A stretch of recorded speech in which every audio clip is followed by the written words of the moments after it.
First of all, let me say good afternoon to members of the media. I guess we're all aware by now that tomorrow is the by-election for constituency number 17. And it's no secret that Brother Jason Havett, Senator Jason Havett, is a member of the Mediterranean Congress. He's certainly worked closely with the BIU for the past at least 5 to 7 years now. And not enough with Brother Jason's involvement with the People's Campaign from 2014 when the People's Campaign was formed. We worked closely together on a number of initiatives.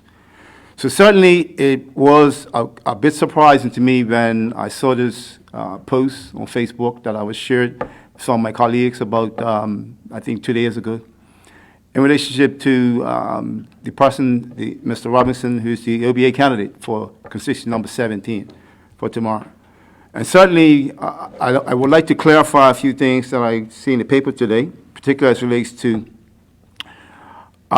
December 12, 2012 incident. This incident didn't happen in 2012 that we're speaking about. The pepper spray happened on December 2nd, 2016. So I don't know how we get 2012 out of this. But certainly I think that, Mr. Robinson, for lack of a better phrase right now, has got himself into a bit of a bind because his statements that he made in his program, his joint program with, Shay Callender, because they were both a part of this program, political show, it's that time of party. Or it's that type of party, it's that type of party.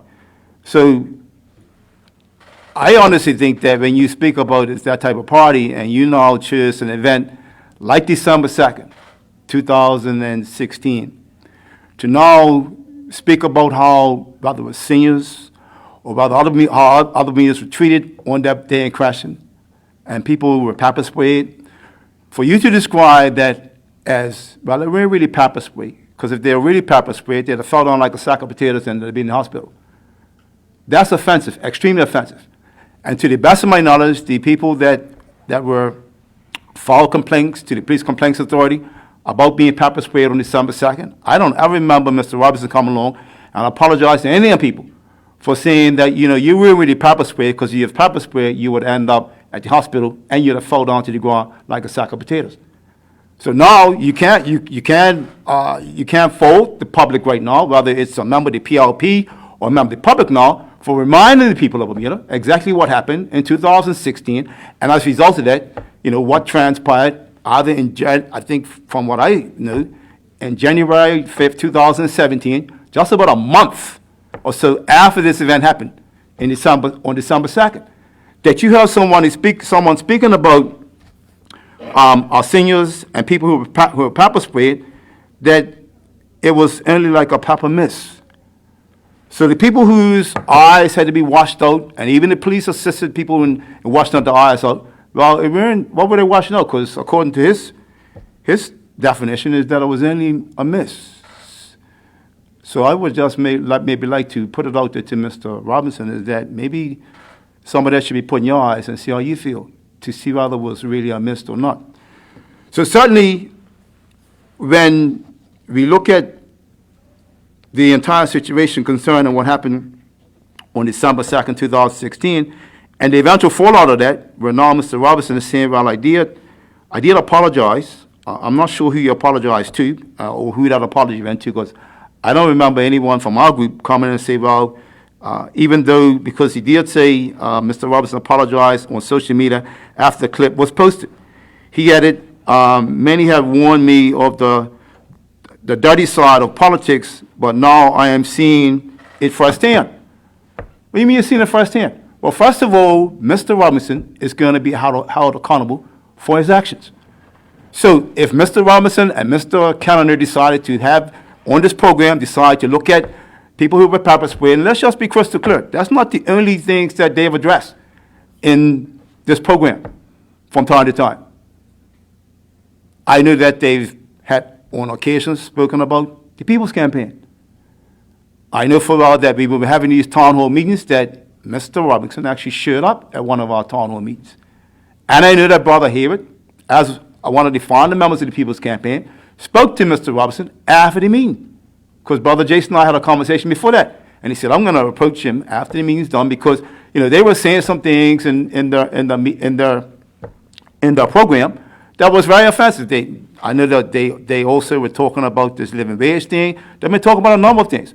So naturally enough, what is concerning and what should be concerning is that tomorrow there's going to be an election. And the people of constituency number 17 should be concerned.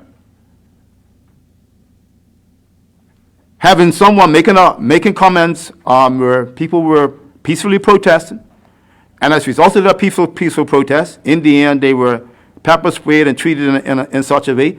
Now you have this very individual now who was complaining about the way they were pepper sprayed, saying, well, you know what? I'm the person that you should elect tomorrow to represent you in constituency number 17. So certainly, when we look at Mr. Robinson and his behavior as a result of that incident that took place, I guess the people of number 17 needs to ask themselves the question, is that do they actually want this kind of person representing them who actually insults our seniors, insults other people who were pepper sprayed on the day in question, and all say, well, I made a mistake. Well, you're going to be held accountable for your mistake. As opposed to looking at the flip side of that, someone, meaning Senator Jason Hibbert, and he wasn't a senator back then, who stood shoulder to shoulder with that senior, shoulder to shoulder with that other public person on the day in question when the police were attacking them. Someone who also, remember now, he was charged. Senator Hibbert was charged along with 14 other people in the courts for their involvement in the incident of December 2nd. In addition to that, Brother Jason and his involvement with the People's Campaign in 2014. In 2014, Senator Hibbert, President Jason Hibbert back then, was the one that sent the petty request to Canada concerning the airport project and experts in ACON and CCC. That request was sent to Canada by Senator Jason Hibbert. So when we talk about looking at, in contrast to Senator Hibbert versus Mr. Robinson, Senator Hibbert also continued to fight against furlough days in 2015 when the UAB government, the Minister then, Minister Bob Richards, wanted to continue furlough days.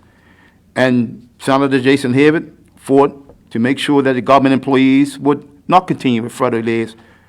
Senator Hibbert also was involved in the Pathways to Status Bill in 2016. Senator Hibbert is committed to working with people, and he has dedicated his life to helping Bermudians achieve a better quality of life for them and their families. Senator Jason Hibbert is for all Bermudians. So certainly this is very concerning in respect that, if it looks like the BIU is 100 or 150% in support of Senator Hibbert, absolutely correct, 100%. So whatever, and I think not whatever, but the current opposition leader has described this as the PLP and their dirty tricks. Well, I'm not sure how the opposition leader is referring to this as some kind of dirty trick. If Mr. Robinson done something a month ago, or a year ago, or 5 years ago, he's going to be held accountable for what he did. And that date in history of December 2nd is going down in history as an event that people are not going to forget. So because now people are being reminded about it, Mr. Cannon is talking about this is some dirty tricks. I don't think it's a dirty trick. These are the facts that have happened. Having said that, I don't see any questions you might have. As you alluded to, you're going to be accused of playing politics for bringing this up 24 hours or so before the by-election. Mm-hmm. The question is, are you? Who put this up? All this stuff in the today's paper. Who put all that up? Because I haven't spoken before today. I haven't spoken before today, so I'm speaking today now because all this is up. The question is going to be why now instead of in the past? Well, remember now, if you go back and look at even back in 2000 and it might have been 2012, it could be 2013 or 14, when Glenn Blakeney stepped down from his seat, and Diallo Rubin ran for Glenn Blakeney's seat. The BIU came out and made some comments before the by-election then. So go back and check the record, because we were certainly talking about the amount of jobs that Bermudians have lost under the UAB government, and now we're going to a by-election. And I think that even the article appeared in the I think in the paper. Why would you look at, whether it was past status or whatever it was at that time? Why would you do that on the heels of a by-election? Why would you do that? So certainly the BIUs, everybody's been out front speaking about these kind of issues, and I take exception to somebody saying, well, we're only talking about it because the by-election is tomorrow. Not the first time. I talked to one OBA figure yesterday about the video in question. Sure. And they were adamant Right. that comments were taken out of context. And if you look at the entire video, Right. you would have a different opinion. Is there a chance you are taking it out of context? Taking what out of context? The remarks The comments? by Mr. Robinson. When we say taking them out of context in respect to being falling to the ground like a sack of potatoes? How is that taken out of context? Those are his words, not mine. His words. When there's people who were pepper sprayed, and you go talk to some of them people who were pepper sprayed and ask them exactly how their eyes felt for at least 2 days or a week, where the stinging sensation is there. So for him to treat it or to think that we're taken out of context, I don't think it's being taken out of context. That was we have never ever seen a situation like that in the history of this country, where people were actually pepper sprayed. And the other lady, the other sister Fox, actually went to the hospital that day. So when you say we're taking out of context, this is not something that I think that we want to take out of context. What about his comments in respect to the sack of potatoes and people being referred to like a sack of potatoes? First of all, I'm a human being. You're referring to me like an object, like I mean nothing. If someone asked you to offer words of advice to Senator Robinson today in Right. light of the video and the publicity, what would you tell him? What would you advise him to do now that it's out there? Well, my advice to him, and remember now, you see what everybody is missing here, is that you're missing the lead up to December 2nd, and also when they made this Facebook post in January.